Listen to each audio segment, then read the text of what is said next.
All right, I'll show you how to build a fire, Tom. You don't know how to build a fire. Hi there, I'm Kevin O'Connor, and welcome back to Ask This Old House. Whoa, fire in the barn, what's going on? Absolutely. Well, today I'm going to go out and replace a wood fireplace with this, a gas insert. They're efficient and they're convenient. Nice. What are you up to today, Kev? Me? Well, I'm going to go out and I'm going to help a family start talking to each other. Susan! Kev, were you calling me? Susan! Mommy, Daddy! Sue! Anybody? Kevin, when visitors come to my house, they get my attention by either rapping on the glass, hitting the wood on the side here. Okay, so you guys would actually be well served with a doorbell? Well, actually, Intercom is more what we were thinking. The house kind of rambles along in here, kind of stretches way back. This is some nice detail here in the stairwell. This is original to the house? 1894, the house is built, absolutely. Beautiful. So you're thinking an intercom system, although, wow, you guys are thinking about a lot. You got a ton of projects going on. Well, this room isn't really much. All we got to do is kind of clean up the walls, clean up the woodwork, maybe refinish the floor. Really, we've done a lot of work back here in the kitchen area. My brother-in-law and I, just over the course of the last week, installed new kitchen cabinets. The appliances just arrived yesterday. Beautiful. Still have to hook those up, gas, water, New from the floor? refrigerator and everything. Antique heart pine reclaimed. Did you lay this? Absolutely, $1,500 if somebody else did it. Well, that's a good reason to learn. You did a nice job. So what I'm thinking is if we could put it up here, you know, this way I could answer the door. Everybody's going to be hanging in the kitchen. Also talk to the kids upstairs. Yeah. Seems like a reasonable request. I think we can help you out. That'd be great. Scott Matthews is our electrician who's helping us out. Scott, what are we working with here? We have all the components here for the intercom system which we're installing. This here is the outdoor unit. Has a speaker, microphone, and a push button to ring the doorbell. Gotcha. On the face side and on the back The side? back side is where we make our termination connection. We run Cat 5 wiring in the wall, and it simply plugs into the back. Okay, so this one's going to go out by the front door. What are we going to be using on the inside? This is the indoor unit.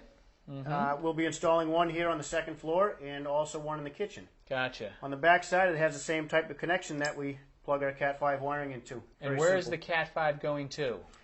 Each module has a separate home run which runs to the basement. In the basement, we have the central termination point where we run the other end of the Cat 5 wiring to, and they plug right into this point. And a home run is a direct shot from the module to this basement unit right there. That's correct. All right, so we're going to start up here in the second floor hallway, correct? Are we ready to get going? Yes, we're going to place this unit right in the wall here. Now, to install this unit here, we're going to run the wire up into the attic, down the chimney chase to the basement where our central termination point is. So up and over is easiest for us. Exactly. Okay. Well, I've already drilled a hole down into this wall to determine that it is a hollow space we can get into. Good, okay. We're going to trace this box out here where our hole's going to be, and 54 inches is a common height for a intercom. It's pretty close for children and adults. It's a good average height. Once we're done tracing the box, it is old lath and plaster, so we're going to very slowly take our time at cutting into this wall. We're going to take an old screwdriver and just simply notch around the plaster as opposed to going in with a saw, which might damage the old horsehair plaster, and the wall can crumble quite a bit.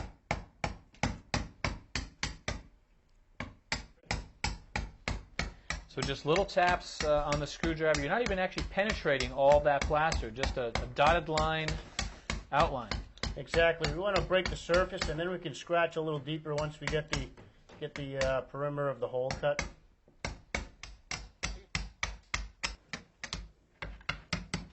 Oh, look at that. One nice piece. Well done. Now we'll cut the wood lath out with our keyhole saw very carefully.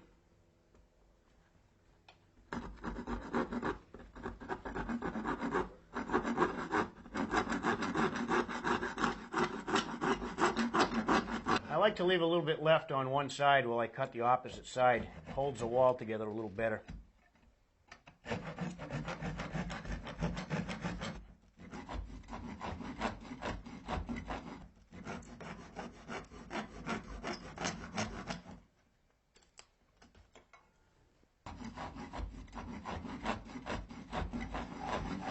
And so for the pieces on the top and the bottom that are still behind the plaster, how are you going to finish those off? What we're going to do is we're just going to simply break this board across the horizontal grain to keep from damaging the plaster above and below. It'll break right out.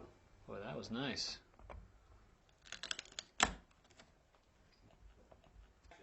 Now, if you remember, we used a standard electrical box to trace out our opening. After removing the plaster, we noticed there was a stud inside here which prevents this standard box from fitting into the hole. So fortunately, we're using a low voltage system, which allows us to use a low voltage ring, which does not have a back on the box, and it fits right into this opening perfectly. That's Let me nice. show you how this low voltage ring works. Once you start tightening the screw, it moves this tab upward behind the plaster. As you tighten the screw, it moves against the back of the plaster and tightens it into place. Oftentimes, the best way to get a wire from the second floor down to the basement is first come up into the attic here and look for a chase like this chimney, which would lead us directly to the basement. So what I'd like you to do is pass this fish tape here alongside the chimney down to the basement. Once we get to the basement, we'll tie on a Cat 5 wire and bring it up into the attic here.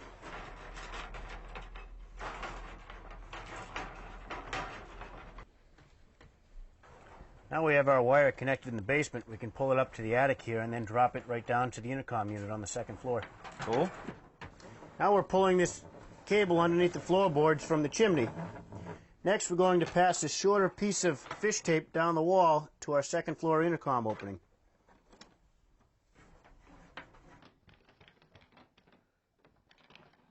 All right, hold it. I got it. Come up a little bit.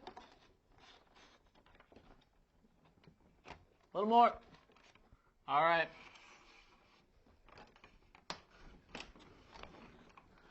All right, I got the Cat 5. Now that we've prepared this cable for installation, these 8 wires are arranged in a very specific order to be installed into this modular plug. So what is the order? White, green, green, white, orange, blue, white, blue, orange, white, brown, brown. Seriously? White, green, green, what? It's white, green, green, white, orange, blue, white, blue, orange, white, brown, and brown. If you say so, all right. And what we do now is we install the wires into this plug here, push them all the way in until they're seated all the way to ensure a good connection. Now we're going to crimp it with our crimp tool, which finalizes the connection. So the 8 individual wires don't have to be stripped. They're actually going to be pierced by this crimp? That's correct. We squeeze it together, and there's a perfect connection. Now here in the basement, we have our central distribution point with our intercom module installed, and we've provided power to plug into. And we've also got the 3 home runs of the Cat 5. So we've got one coming from the kitchen, one coming from the front door, and then this one's from the second floor hallway. That's correct. And we've also verified that all these cables have good connections with our tester here. So this tester verifies that we have a good connection on all 8 of our conductors, and that tells you right there that we pass. Oh, yeah, okay. So the green, white's working, the green's working, the white, blue, the blue, they're all working. Yes, they're all working, all 8. Excellent. And so now we can just plug them in here? Exactly. We plug these in. No particular order, because once we set up upstairs, we identify each one with a name. Now we have to install the one in the kitchen and also the one at the front door.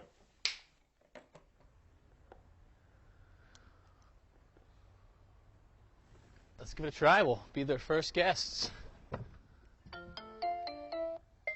Who is it? It's Kevin. Who's this? It's Kevin. Oh, hey, Kevin. Can we come in? Absolutely, Kevin.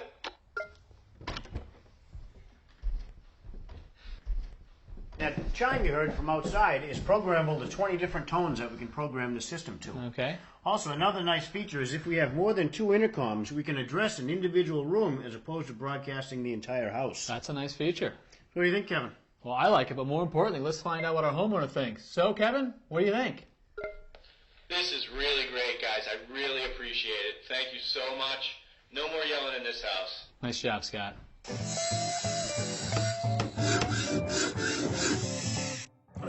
Here we go, guys.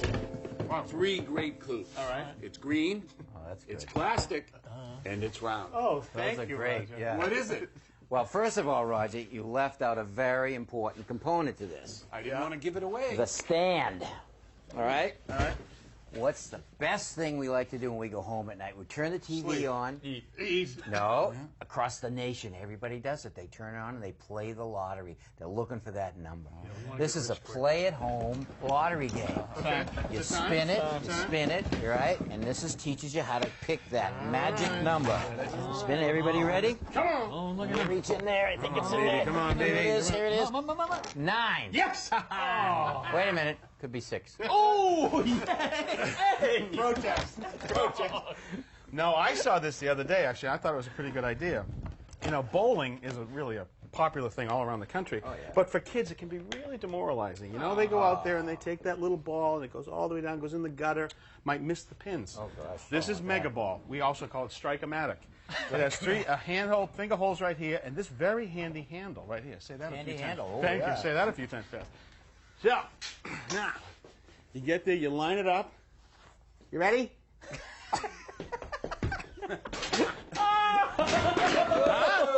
Strike! Yeah, it helps their confidence. We can kill a couple kids in the process. No, good guess, but you're wrong.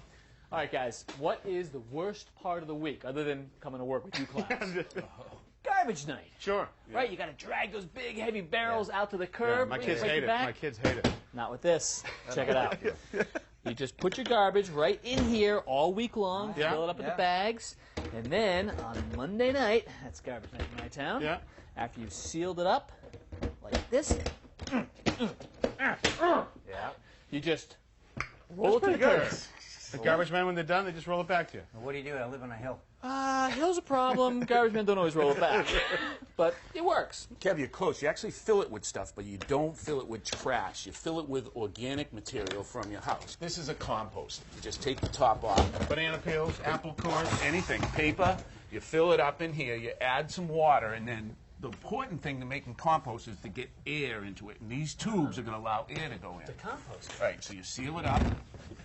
Now, with the usual compost pile, you have to go out there every once in a while with a pitchfork and turn that over. I hate that. Not with this. This saves you, Richard. You just spin this, and those tines help aerate that material in here, breaking it down into usable compost. Black gold. What about the children? They can bowl on their own.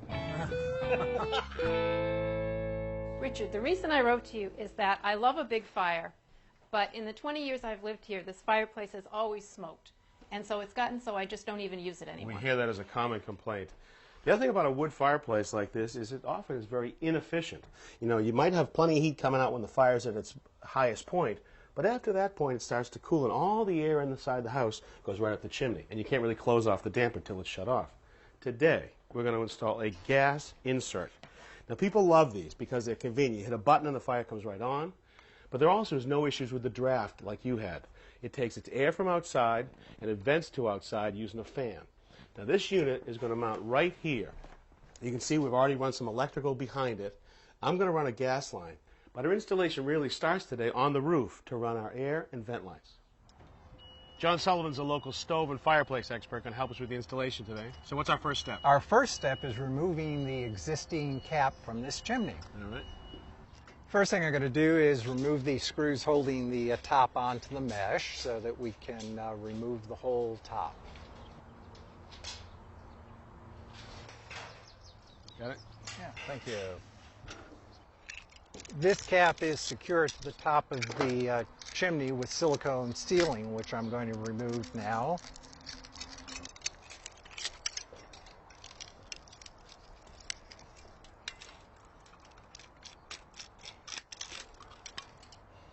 Okay, All right, so good. that's all set. Now this chimney actually has two flues. This one on the left is for the heating boiler, and this one's for the fireplace. It has a spring-loaded damper. And that's got to go. And that damper is just silicone to the top like the cap was. Exactly.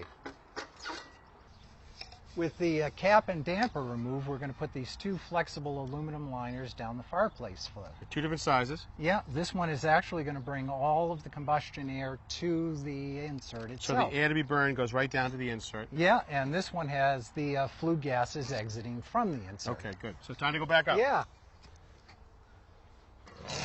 First liner we're going to drop down is the exhaust liner, which is the larger of the two, the 4-inch. That's a good idea. And what we'll do is drop this weight down so we can get the rope down to the bottom, Good. and then we can pull the liner down. Let's go pull line.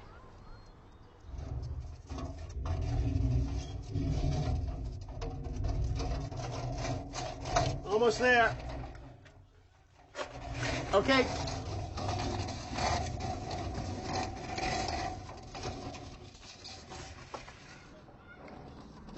Now we're pulling the intake liner down.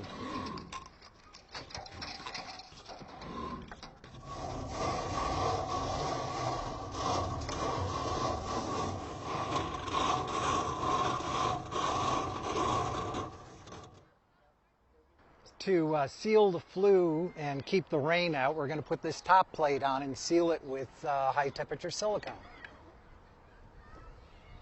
Okay, that's sealed up nice and tightly. All right, so we've got our intake and our exhaust, and these two pipes will transition to one pipe with a special termination fitting. So the exhaust goes there, the combustion air goes there. And now you'll see it transition to a single termination piece. Just pass me that cap, John. There you go. And this is all you'll see from the street, like so. What we're going to do is we're going to put a bead of silicone on these two outlets.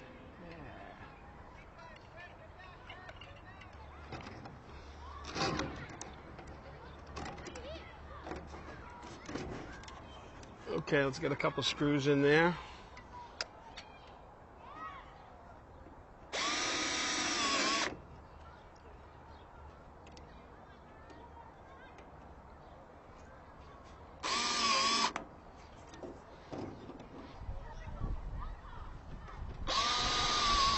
Now we're going to screw the termination piece to the top plate.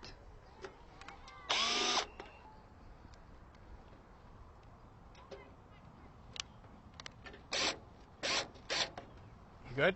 Good, we're all set. All right, so our last piece is the top cap. That slides down there. And then just spin it.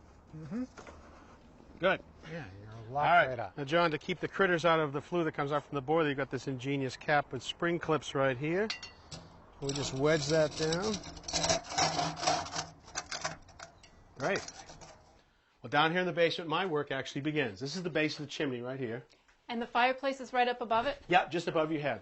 Now, down here, we've got an oil-fired heating boiler. We've got a gas water heater. The exhaust flues for those two appliances come together and go into the right-hand flue of that chimney. And we'll be using the left-hand flue for the fireplace insert? Absolutely. Now, your new gas fireplace needs a gas supply. So what I've done is I've tapped into the gas supply right here. You can see there's a T-fitting, and here's a shutoff valve. There's a little test port right here for the local inspector. And now I've run this piping in pre-cut lengths, and they're just threaded together. I've got pipe dope at every joint connection. And now here's my drop right here. And how are we going to get that up to the fireplace? Well, I'm actually going to copy what the electrician did. Here's when he ran his supply right into the old ash pit from the old fireplace. I'm going to run my gas line right next to it and pop right up into the back of the firebox.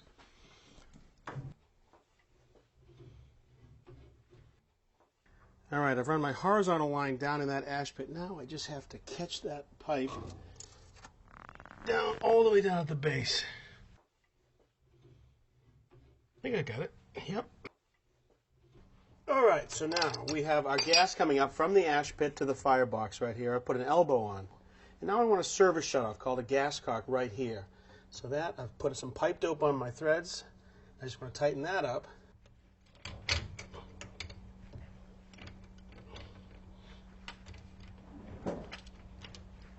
Okay. Now, to allow for our final connection to the gas insert, we're going to use this, a flexible gas supply. This will attach on this side, and it gives us some play to make up this final connection to our gas insert. Just give me a hand sliding this in. Okay, actually, before we do that, what we'll do is plug it into the receptacle here first. A little easier now. Yep. All right, just be careful when you scratch it. Lift it in. A little farther.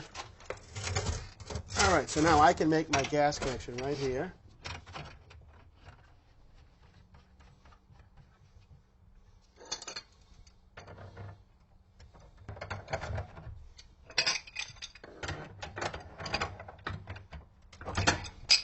Good.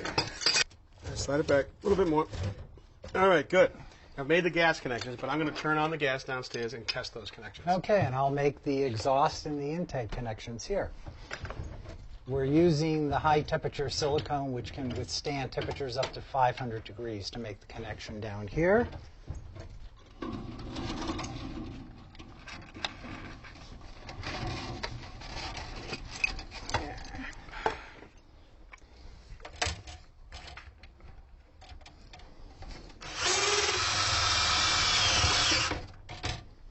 go. I just installed the arch doors, and it's all set to go. It's beautiful. You think it looks good now? Try firing it up. Hit that button on the remote control. Oh, it's fantastic. I love it. Thank you so much, guys. It's our pleasure. Nice job, Richard. Thank you. And did Martha love her new fireplace? She did. She really did. Here's the unit we installed. This is a gas insert. It has combustion air that goes in through this inlet and exhaust that leaves through here. The important distinction about this unit is it is sealed combustion. No air from the building goes into the place where the flame exists. It's completely shut off. Now behind this firebox is a fan. And when this fire is going, the fan can come on and can bring some of the air from the room in behind the firebox, pick up some of its heat, and send it right into the room. So it does a really good job heating the space. So it's actually like a heating appliance. Absolutely. It's rated as such. Okay. So this unit, the gas insert, is often confused with the other alternative called a gas log. So what's the distinction here? Well, a gas log just would go right in the same firebox where you used to burn wood. You run a gas line to it, you'd ignite the flame, and this would go right up that same chimney. Now, it's going to take a lot of its air from inside the building. That's because this is an unsealed unit. That's Pulls right. the air from the room, actually sends it up the chimney, Right. or it could back up into the Right. room. And you can't just pop this in. If you had a bad draft on your existing chimney Right. that used to have a little smell of smoke in the room, you can't just put this in. You've got to make sure you fix that chimney so you have good draft. Nature of an unsealed unit. Right. And by code, you have to be sure you disable or remove the existing damper. Get rid of the damper? Why is that? Absolutely. If you had a damper that was closed with a wood fire, you'd smell it. The smoke would come in the room and you'd know right away. Right. With gas, if that thing was closed, you'd have flue particles that coming in that you don't smell, there's no smoke, and it's got carbon monoxide, and that's dangerous. Okay, so the code is going for safety there, and in this case, it's really not that efficient. Right. Now, one way you can offset that is to be sure to have glass doors that can tightly seal when that unit's not on. They have to be open when the fire's on, so you have combustion air that go into the chimney. Got it. Now, this unit, the gas log, I always say, this is for romance, it's for appearance, Oh. where this is for heating efficiency. Now, what is the cost difference between the two? Well, a gas log, as we see it right here, is about $700 to $1,000. If you add a door to it, it's probably $1,500. This unit, as we're looking, is about $1,800, but there's some things we have to add to it. We need to pick out a front. Yeah, here's one here, stainless steel, Yeah. pretty nice. The front's going to be $200, $500, and this thing is hammered copper, and that's about $1,000. Nice look. All right. We also have to pick what type of brick pattern we want inside the firebox. This is a regular pattern. Here's a herringbone right here, and we have some choices what the logs look like inside. So we have to pay for those costs, but we've also got some installation costs with this one as well. That's right. There's more installation here because we have to run those lines inside the chimney, and we have to get up on the roof, which I don't like to do at all. All right. Well, in either case, it's a good side-by-side analysis of the two. Thank you. Good options. Thanks. All right. Well, keep the letters and the emails coming because we'd love to hear from you. And until next time, I'm Kevin O'Connor. I'm Richard Thuy. I'm Roger Cook. And I'm Tom Silver. For Ask This Old House. You don't like getting on the roof? I don't like it. I like a fire, but I don't like it on the roof for sure.